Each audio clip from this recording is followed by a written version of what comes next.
Hey you guys, I just finished reading through this morning your guys' discussion thus far surrounding when stars are scattered, and since you had that discussion without finishing the book, this Friday I want you to finish the book and write 2 more replies. In those replies, just elaborate a little bit more on how your thinking has developed and been added to as you've finished the final pages. I want you to actually reply to replies and wrap up and conclude a conversation about the book. This is also a chance for you to be prepping your thinking and your materials for the final project, which is due on Monday. So finish the discussion by Friday. Be working in the background on this reading engagement project. And just a quick note about the discussion, and then I'll talk about the project. I already graded the discussion, so the plan is with these 2 replies, keep your grade. So just do them. Or if you got a lower grade than you would like, a lower mark, you could say, boost your work a little bit, and I'll regrade right on top of that. So that's just a note about the discussion. That should be pretty straightforward. Now, the reading engagement project on the calendar due for the 14th. Like I've said before, this puts you with our final learning outcome: develop effective methods for engaging children or adults with literary material. So you need to finish When Stars Are Scattered, and then you need to read chapter 3 in Russell and just take some notes and be thinking about how that applies to When Stars Are Scattered. In the project, you're going to determine your role and classroom or context. So I give you a bunch of ideas, but you can come up with your own. Just kind of make sure you write it down. Where are you a teacher at? And maybe you're just a parent. Maybe you're an aunt or an uncle showing up somewhere. Or maybe you're visiting a classroom because your friend's a teacher and they want you to come and do this because you read the school book. I don't know. Within your classroom, define whether you're going to teach the entire text or a range of pages. That's going to be dependent upon your audience and what you're trying to accomplish. Think about that general discussion we're having right now and what you guys have been saying in response to what are the major takeaways of the book. So when you reflect on When Stars Are Scattered and you think about teaching this to an audience, what do you want them to get out of it? What is the quality of the book, and how can you set your audience up to really invest in those quality elements and take those things away and remember them? So it might also be a good idea. I think I need to go add it into the instructions. Keep that question at the heart of your teaching design work. So again, what do you want your readers to get out of When Stars Are Scattered? Oftentimes you determine that based on what you got out of it, okay?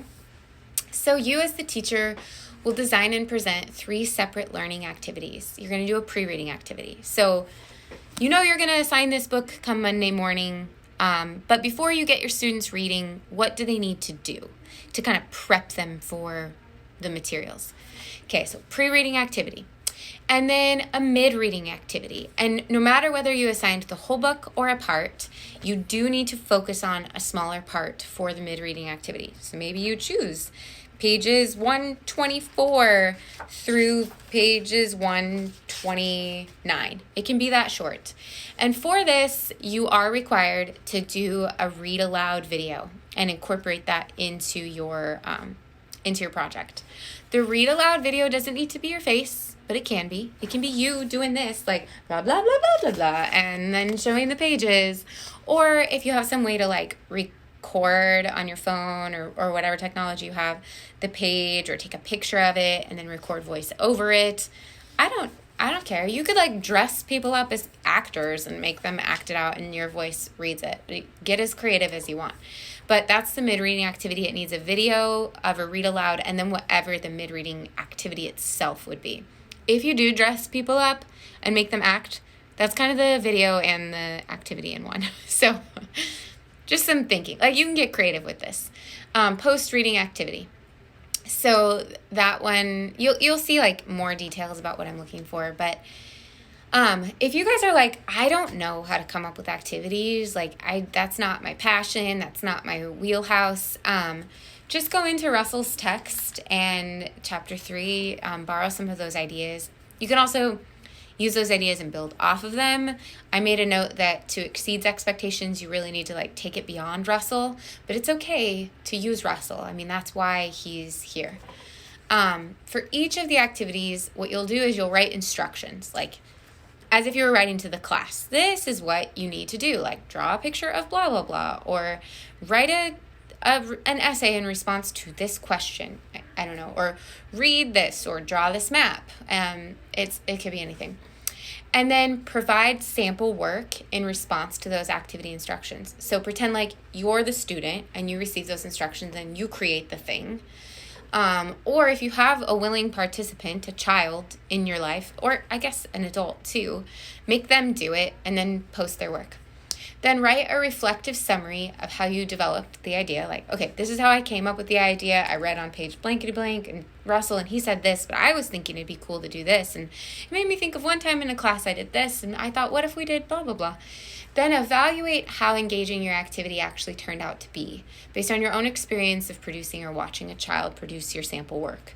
So you have this great idea, but then when you actually go about doing it or you watch a child do it, what did that add to, like, do you think it was a good activity? What would you change? Or maybe you don't know, but you know something went not quite right, or maybe something went better than planned. Just kind of reflect on that. So you'll do that for each activity. Give the instructions, give sample work, reflect. Pre-reading, mid-reading, post-reading. All of this is going to be in Google Slides. I just want you, I've never assigned this project before. If it feels huge, if it feels, I don't know. But what I was thinking is based on like workload and rigor for an online 5-credit course, why don't you just set it as a goal? I'm going to spend 5 hours on this. Find 5 hours, wherever they are, an hour here, half hour there, blah, blah, blah. Try to reach that 5-hour thing and produce whatever you can produce. So if you've already spent 5 hours and you can think of 100 other ways to make it better, just stop and write that in the reflection. Say like, I reached 5 hours and I'm done. This is as far as I got, but here's what I wish I could still do. Or I reached 5 hours and I ran out of time. I wasn't able to do this. Or I got done in 3 hours and then I did this for the extra 2 hours because I didn't quite know where else to take this. Was it difficult? Was it easy? I just want a general like recap of how this went for you because I have never assigned this project before. And I just want to be able to reflect on how it felt for you guys and how I can tweak it to improve it for the future. So if you need my help with slides, with video, with confidence boosting, whatever it is, let me know. Basically, I'm thinking that what we'll do during finals week is just reply to this final project, and then I have one like course reflection activity for you guys. That should take you an hour total during finals week, and then you're done with children's literature. Yay! Good job, everyone. Also, just side note, correct me if I'm wrong, like somehow find a way to let me guys know, but find a way to let me know, you guys. I didn't know about this book. I didn't know if it would be the right one to assign at the end, but I'm feeling more and more like it's a good choice. And I was kind of rushed. Like I had to tell the bookstore what I was going to assign. And you guys are giving me the impression that it could be a really good text for the course. Some of you said it was your favorite. That's so interesting to hear. So just kind of if you could give me an indication about that too, it's helpful. If you have questions, let me know. And I'm currently like note taking and making sure that I have your grade contracts like for sure, solidified. So you might get some individual emails from me about that. Other than that, we're wrapping things up.